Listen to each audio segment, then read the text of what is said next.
The best French onion dip you've ever had in your life, and it's under $5. Check it out.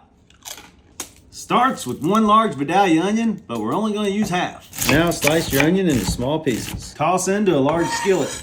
And you need only 1 tablespoon of butter.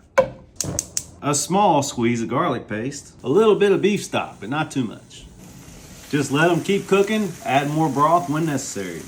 You can see they're nice and brown, but we're gonna keep going with them. We wanna cook them all the way till they almost turn into a mush. All right, it's been about 20 minutes, almost where we need to be, but we're gonna add just a little bit more water because we wanna get these mushy. All right, it's been 25 minutes, and I'd say we are officially right where we wanna be. Let's add our onions into our mixing bowl. Now we go in with 1 pound of sour cream. Grab your packet of Danos. We're gonna add the whole bag in. Now we give it a mix.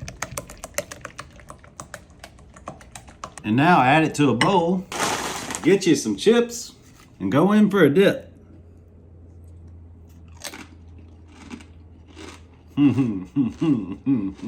That's gonna be any store-bought French onion dip you've ever had. Yum, yum, get you some.